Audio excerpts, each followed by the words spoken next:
Menjelaskan mengenai peristiwa Talang Sari. Peristiwa Talang Sari merupakan salah satu kasus HAM berat yang terjadi di Indonesia pada tahun 1989 di Lampung Timur. Latar belakang peristiwa Talang Sari. Peristiwa Talang Sari terjadi pada 7 Februari 1989 di Dusun Talang Sari, Kecamatan Muai Jepara, Kabupaten Lampung Timur.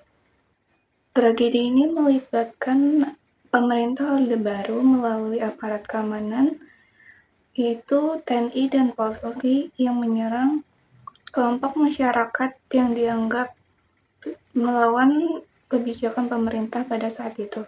Munculnya kelompok Warsidi menjadi salah satu pemicu terjadinya peristiwa Talang Sari.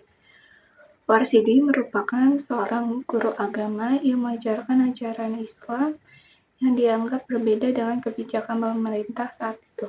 Ia mulai menarik pengikut di Talang Sari, termasuk mantan anggota Komando Jihad yang sebelumnya dianggap sebagai kelompok Islam garis keras. Pemerintah Orde Baru yang dipimpin oleh Presiden Soeharto sangat sensitif terhadap gerakan yang dianggap berlawanan dengan negara. Aparat menilai kelompok Warsidi sebagai ancaman keamanan dan mulai mencari alasan untuk membubarkan mereka. Pada Januari 1989, ada laporan bahwa kelompok Warsidi melawan petugas Babinsa. Seorang anggota Koramil yang datang untuk menyelidiki malah tewas dalam bentrokan. Insiden ini dijadikan alasan untuk operasi penumpasan oleh aparat keamanan. Tokoh yang terlibat dalam peristiwa Talang Sari. Yang pertama itu ada Warsidi, yang merupakan tokoh utama kelompok Talang Sari, seorang guru agama yang dituduh menyebarkan ajaran radikal dan diduga ingin mendirikan negara Islam.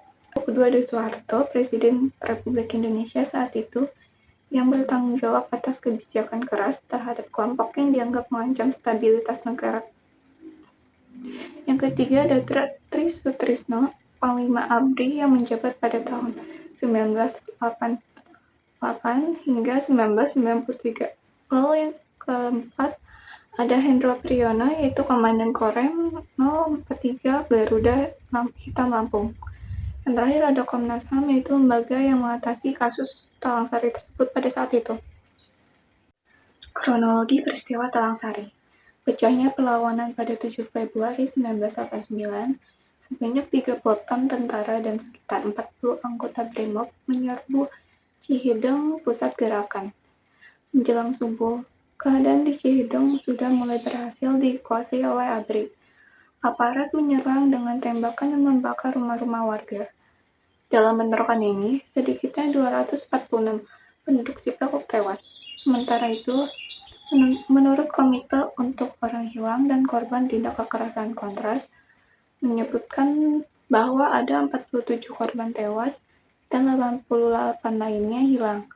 Alhasil, ratusan anak buah dan pengikut Warsidi berhasil ditangkap. Dampak dan akibat dari peristiwa Talang Sari. Yang pertama itu ada pelanggaran HAM berat, di mana peristiwa ini dianggap sebagai kejahatan kemanusiaan, termasuk pembunuhan di luar hukum, penyiksaan, dan penghilangan paksa. Banyak korban selamat mengalami trauma, kehilangan keluarga, dan hidup dalam ketakutan. Yang kedua ada penyingkiran dan pembungkaman. Pemerintah Orde Baru menyembunyikan peristiwa ini dan korban maupun keluarga mereka dilarang berbicara. Beberapa orang yang ditangkap dikirim ke penjara tanpa proses hukum yang jelas. Yang ketiga, upaya keadilan yang terhambat. Pasca reformasi 1998, kasus ini mulai diangkat kembali oleh Komnas HAM pada 2008. Komnas HAM menyimpulkan bahwa peristiwa Talang Sari adalah pelanggaran HAM berat. Namun hingga kini, meskipun ada rekomendasi penyelesaian, kasus ini belum dibawa ke pengadilan HAM karena pemerintah belum memberikan persetujuan.